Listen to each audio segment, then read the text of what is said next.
గాంచెదమో యేసుని నెన్నడు గాంచెదమో ఎన్నడు గాంచెదమో యేసుని నెన్నడు గాంచెదమో ఎన్నడు చూతుము కన్నె కుమారుని సన్నుతి చేయుచును ఎన్నడు చూతుము కన్నె కుమారుని సన్నుతి చేయుచును అంధులగాచెనట యెహోవా నందనుడి తడౌనట అంధులగాచెనట యెహోవా నందనుడి తడౌనట పొందుగ పాపాత్ముల కొరకై తన ప్రాణము విడిచెనట పొందుగ పాపాత్ముల కొరకై తన ప్రాణము విడిచెనట వేసిరి సిలువనట క్రీస్తుని చేసిరి హేళనట వేసిరి సిలువనట యేసుని చేసిరి హేళనట దాసిరి యూదులట బల్లెము దూసిరి ప్రకనట దాసిరి యూదులట బల్లెము దూసిరి ప్రకనట చిందెను రక్తమట పరమా సందులు తెల్పెనట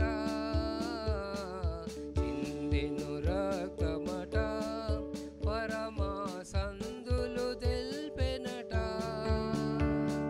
నిందల కోర్చెనట మనదగు నేరముగాచెనట నిందల కోర్చెనట మనదగు నేరముగాచెనట ఆపద కోర్చెనట పాపపు మోపులు మోసెనట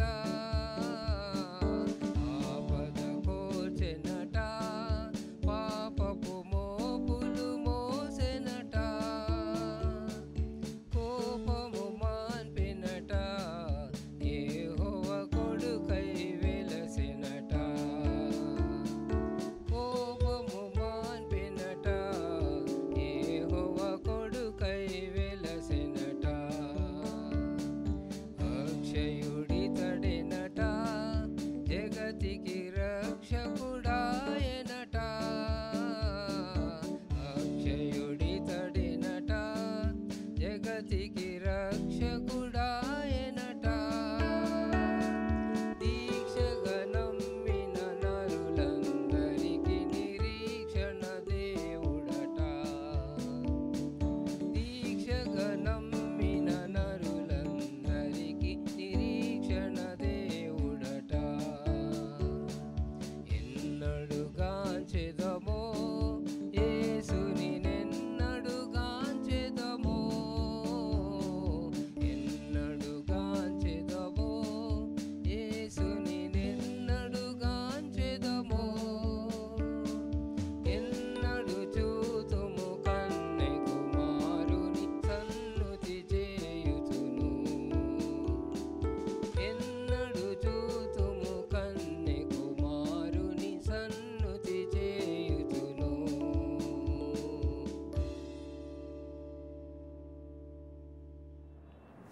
పరిశుద్ధ బైబిల్ గ్రంథంలో నుండి యోహాను సువార్త 6వ అధ్యాయము 51వ వచనాన్ని చదువుకుందాం. యోహాను సువార్త 6వ అధ్యాయము 51వ వచనాన్ని చదువుకుందాం. పరలోకము నుండి దిగివచ్చిన జీవాహారమును నేనే. ఎవడైనను ఈ ఆహారము భుజించితే వాడెల్లప్పుడూ జీవించును. మరియు నేనిచ్చు ఆహారము లోకమునకు జీవము కొరకైన నా శరీరమే అని మీతో నిశ్చయముగా చెప్పుచున్నాను నేను. దేవుడు తన పరిశుద్ధ వాక్యమును మనందరి వెనుకిడిలో దీవించును గాక. ప్రార్థించుకుందాం. మహోన్నతుడా మా దేవ, మీకు వందనాలు, స్తోత్రాలు. ఉదయకాల సమయంలో మరొకసారి మీ పాదాల చెంత చేరి మీ వాక్యంలో మేము తండ్రి ప్రభా మరి ఎదగడానికి మీ కృపను మాకు అనుగ్రహించి ఉన్నారు.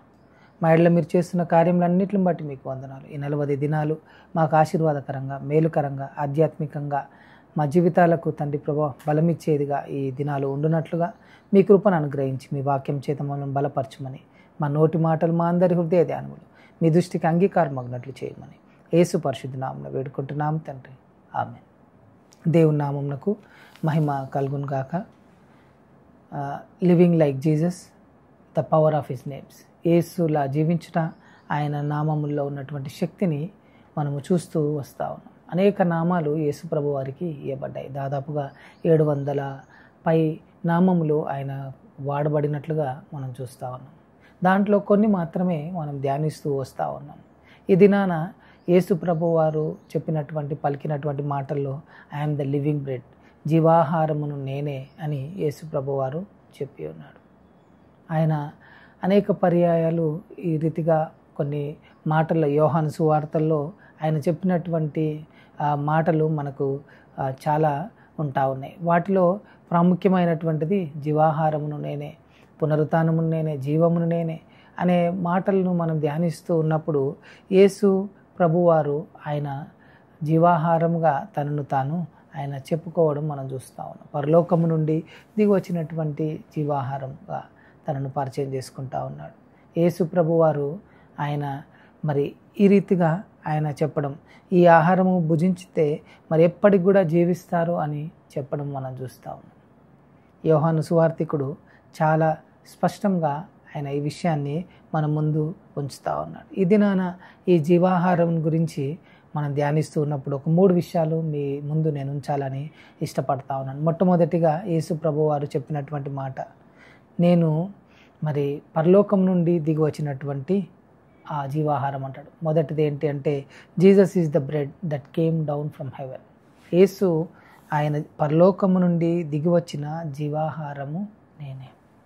ఆయన ఈ మాటను తను చెప్తూ ఈ యొక్క ఆహారాన్ని భుజించితే నువ్వు ఎల్లప్పుడూ జీవిస్తావని అంటా ఉన్నాడు. యేసు ప్రభువుని తెలుసుకొనలేనటువంటి పరిస్థితిలో మనం ఉంటే ఆయనను రుచి చూచి ఎరుగునట్లుగా ఈ జీవాహారమును మనము జ్ఞాపకం చేసుకోవాలి. ఆయన మరి నేనే జీవాహారాన్ని అని చెప్తా ఉన్నాడు. మనం జీవించడానికి ఆహారము అవసరమై ఉంటాం. మనం జీవించాలంటే మరి సమయానుకూలంగా ఆహారము మనం తీసుకోవాలి. ఆ రీతిగానే మనుషుడు రొట్టె వలన కాక దేవుని నోట నుండి వచ్చి మాట వల్ల జీవించును అని చెప్పిన విధంగా ఈ జీవాహారాన్ని తీసుకునే వారంగా, యేసు ప్రభువు వారిని ఆ వాక్యాన్ని స్వీకరించే వారంగా, ఆ వాక్యాన్ని భుజించే వారంగా మనం ఉండాలి. ఎందుకంటే ఇది పరము నుండి ఇవ్వబడినటువంటి ఆ జీవాహారం అని వాక్యము సెలవిస్తూ ఉంది. ఈ పరము నుండి ఇవ్వబడినటువంటి ఈ వాక్యాన్ని మనం తీసుకోవాలి. యోహాను 6:33 ఈ రీతిగా ఉంటుంది. కాబట్టి యేసు, పరలోకము నుండి వచ్చు ఆహారము మోషే మీకు ఇయ్యలేదు, నా తండ్రియే పరలోకము నుండి వచ్చు నిజమైన ఆహారమును మీకు అనుగ్రహించుచున్నాడని చెప్పడము మనం చూస్తూ ఉన్నాం. యేసు ప్రభువారు మనకు జీవాహారమై ఉంటా ఉన్నాడు. బ్రెడ్ వర్డ్, ఈ ఆహారము రొట్టెగా మనం చెప్పినప్పటికీ, ఆహారం అయినప్పటికీ అది ఒక వాక్యముగా దాన్ని మనము చూస్తూ ఉన్నాం. ఈ వాక్యము అది తేనె కంటే మధురం అంటా ఉన్నాడు. నీ వాక్యము అది ఎంతో మధురమైనటువంటిది అంటా ఉన్నాడు. ఈ వాక్యము ఎంతో బలం కలిగినటువంటిది. ఈ వాక్యం చేత మనల్ని మనము ఎప్పుడైతే చేసుకుంటామో, నింపుకుంటామో, ఈ వాక్యం చేత మనల్ని మనము బలపరచబడుకుంటాం. కాబట్టి ఈ వాక్యం చేత మనము బలవంతులంగా ఉండాలి. ఈ వాక్యము మనకు మరి బలం ఇస్తుంది. ఈ వాక్యము మనల్ని నడిపిస్తాం. ఈ యేసు ప్రభువారు పరము నుండి ఇవ్వబడినటువంటి జీవాహారంగా తనను చెప్తా ఉన్నాడు. కాబట్టి ఆ జీవాహారాన్ని మనం ఎరగాలి. ఆ జీవాహారాన్ని ఎరగడం మాత్రమే కాదు, ప్రతిదినము మనం తీసుకోవాలి. ప్రతిదినము ఆ జీవాహారం చేత మనము తృప్తి పొందాలి అని నేను దేవుని వాక్యంలో ఉన్నటువంటి విషయాల్ని మీకు తెలియజేస్తాను. రెండవదిగా యేసు ప్రభువారిని గురించి చెప్తూ, Jesus the living bread will satisfy the hungry.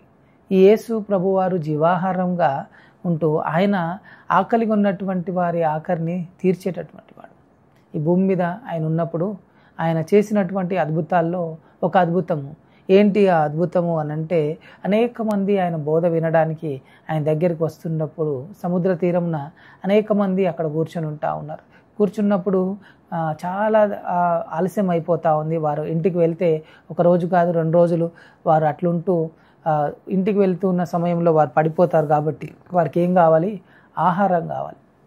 ఆయన ఆధ్యాత్మికమైనటువంటి ఆహారాన్ని ఇచ్చాడు, కానీ అదే రీతిగా శారీరకమైనటువంటి ఆహారాన్ని కూడా ఇచ్చినట్లుగా మనం చూస్తూ ఉన్నాం. ఆకలి కొనినటువంటి వారిని ఆయన తృప్తిపరిచేటటువంటి వాడు, వారి ఆకలి తీర్చేటటువంటి వాడని మనం జ్ఞాపకం చేసుకోవాలి.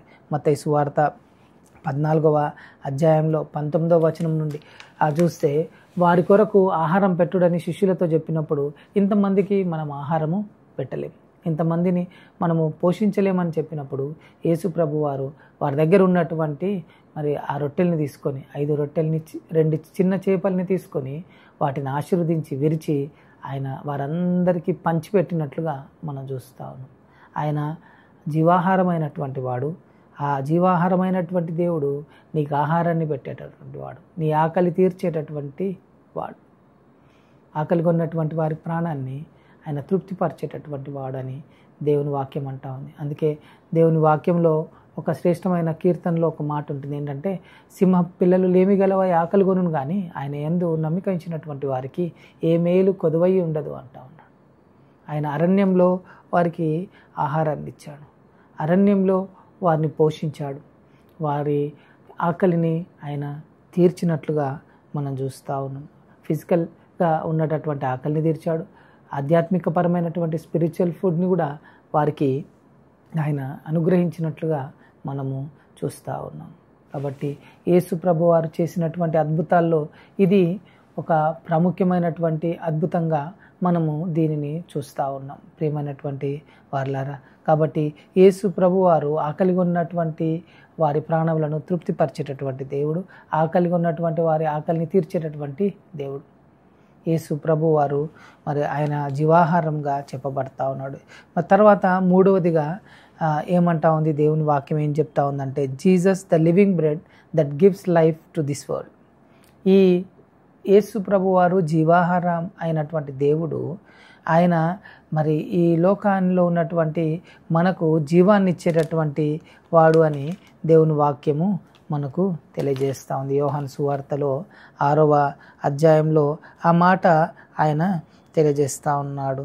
కాబట్టి నేను పరలోకం నుండి దిగివచ్చిన ఆహారమని ఆయన చెప్పినందున యూదులు ఆయనను గూర్చి సనుగుకొనుచు, ఈయన యోసేపు కుమారుడైన యేసు కాడా అని సందేహిస్తున్నటువంటి సమయంలో, అలాంటి పరిస్థితుల్లో ఆయన ఏమంటా ఉన్నాడనంటే, నేను పరలోకము నుండి దిగి వచ్చినటువంటి జీవాహారం, ఎవడైనాను ఈ ఆహారము భుజించితే వాడు ఎల్లప్పుడూ జీవించును అని ఆయన చెప్తా ఉన్నాడు. యేసు ప్రభువారు మరి ఈ లోకంలో ఉన్నటువంటి వారికి ఆయన జీవాన్ని ఇచ్చేటటువంటి వాడిగా, జీవాహారంగా తనను తాను పరిచయం చేసుకుంటా ఉన్నాడు. కాబట్టి ఈ దినాన మనము జ్ఞాపకం చేసుకొని ఈ వాక్యం ఏం సెలవిస్తూ ఉంది అని అంటే, ఈ ఆహారము మరి దేవుని యొద్ద నుండి పంపబడింది, దేవుని యొద్ద నుండి పంపబడదు. అందుకే ఆ మాటను 32వ వచనంలో మనం చూస్తూ ఉన్నాం. కాబట్టి యేసు పరలోకం నుండి వచ్చు ఆహారము మోషే మీకు ఇయ్యలేదు, నా తండ్రియే పరలోకం నుండి వచ్చు నిజమైన ఆహారమును మీకు అనుగ్రహించుచున్నాడు. మన్నా కంటే శ్రేష్టమైనటువంటి ఆహారంగా దీనిని మనం చూస్తూ ఉన్నాం. మరి మన్నా తింటే మరలా వారికి ఆకలి అవుతుందేమో, కానీ ఈయన ఇచ్చేటటువంటి ఆహారము వీరికి నిత్య జీవాన్ని ఇస్తుంది. ఎల్లప్పుడూ వారు జీవించడానికి, ఆ యొక్క జీవము వారిలో ఉండడానికి ఆయన అంతకంటే శ్రేష్టమైనది నేను ఇస్తానని వాగ్దానము చేస్తూ ఉన్నాడు. ప్రియమైనటువంటి వారలారా, ఈ విషయాన్ని మనము జ్ఞాపకం చేసుకోవాలి. ఈయన మరి జీవాన్ని ఇచ్చేటటువంటి ఆహారం. యేసు ప్రభువారు జీవాహారంగా ఉంటా ఉన్నాడు, పరలోకం నుండి దిగి వచ్చినటువంటి జీవాహారంగా ఉంటా ఉన్నాడు. ఆయన మనల్ని, మన ఆకలిగా ఉన్నటువంటి హృదయాలను తృప్తిపరిచే దేవుడుగా ఆయన ఉంటా ఉన్నాడు. అంత మాత్రమే కాదు, ఆయన ఈ జీవాహారంగా మనకు, ఈ లోకానికి జీవాన్ని ఇచ్చేటటువంటి వాడిగా ఆయన ఉంటా ఉన్నాడు. అందుకే ఏమంటాడంటే 6వ అధ్యాయం 58వ వచనంలో, ఇదే పరలోకము నుండి దిగివచ్చిన ఆహారము, పితరులు మన్నాను తినియు చనిపోయినట్టు కాదు, ఈ ఆహారము తినువాడు ఎల్లప్పుడూ జీవించునని నిశ్చయంగా మీతో చెప్పుచున్నాను. ఏమంటా ఉన్నాడు అనంటే, ఈ ఆహారము తినేటటువంటి వాడు ఎల్లప్పుడూ మన్నా తిన్నటువంటి వారు 39-45 సంవత్సరాలు మన్నా తిన్నటువంటి వారు చనిపోయి ఉండవచ్చు, కానీ ఈ ఆహారము నేను ఇచ్చేటటువంటి ఈ ఆహారం తినేటటువంటి వారు ఎల్లప్పుడూ జీవించును. అందుకే ఆయన జీవాహారంగా తనను తాను పరిచయం చేసుకుంటా ఉన్నాడు, తనను ప్రకటిస్తూ ఉన్నాడు. కాబట్టి ఈ జీవాహారమైనటువంటి యేసును మనం ఎరగాలి. ఉదయకాలం వాక్యం వింటున్నటువంటి మనం ఈ కొద్ది మాటలు, కొద్ది విషయాల్ని మన హృదయంలో నుండి మనము వాటిని తీసివేసుకోకుండా పదిలపరచుకోవాలి.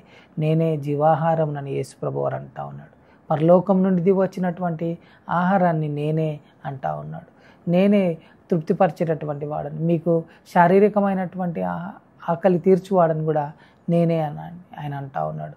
మూడవదిగా ఆయన ఈ యొక్క జీవాహారము మీకు జీవాన్ని ఇచ్చేటటువంటి ఆహారం అంటా ఉన్నాడు. అందుకే యేసు ప్రభు వారు ఏమంటాడంటే, ఆయన అప్పగింపబడిన రాత్రి పస్కా చేస్తున్నప్పుడు మరి ఈ యొక్క దీన్ని నేను వచ్చు పర్యంతం మీరు చేయాలి. ఏం చేయాలి అని అంటే, నా శరీరము తిని నా రక్తాన్ని త్రాగాలి. అంటే ఆయనను జ్ఞాపకం చేసుకోవాలి, ఆయన త్యాగాన్ని జ్ఞాపకం చేసుకోవాలి.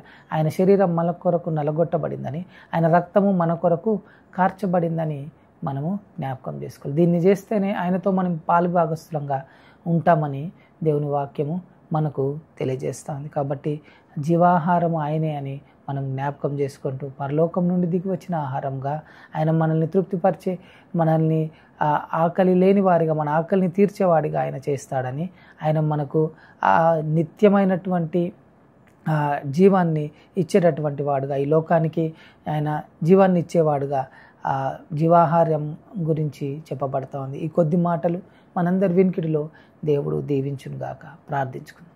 మహోన్నతుడా మా దేవా, మీకు వందనాలు. ఉదయకాలం జీవాహారంగా మిమ్మల్ని మేము చూసి ఉన్నాం. మీరు తండ్రి పరలోకం నుండి దిగి వచ్చిన జీవాహారం. తండ్రి ప్రభావ, మీరు మమ్మలను ఆకలి కొననీయరు, మాకు ఆహారాన్ని ఇచ్చేటటువంటి వారని, మా ఎడల మీరు గొప్ప కార్యం చేస్తారని నమ్ముచున్నాం. అంత మాత్రమే కాదు, ఈ లోకానికి మీరు జీవాన్ని ఇచ్చేటటువంటి జీవాహారముగా మిమ్మల్ని మేము గ్రహిస్తూ ఉన్నాం. మా కొరకు మీ శరీరం నల్లగొట్టబడింది, మా కొరకు మీ యొక్క అమూల్యమైన రక్తము క్రయధనంగా చిందించబడింది. మా తండ్రి, ఉదయకాలను మీ పాదాల చెంత మేము ఉంటుండగా మమ్మల్ని బలపరచుమని యేసు పరిశుద్ధ నామమున వేడుకుంటున్నాం తండ్రి. ఆమేన్. తండ్రి, కుమార, పరిశుద్ధాత్మ త్రియేక దేవుని దీవెన, ఆయన కృపా సమాధానములు మనకు, మన కుటుంబాలకు ఇప్పుడు ఎల్లప్పుడు సదాకాలం తోడై ఉండును గాక. ఆమేన్.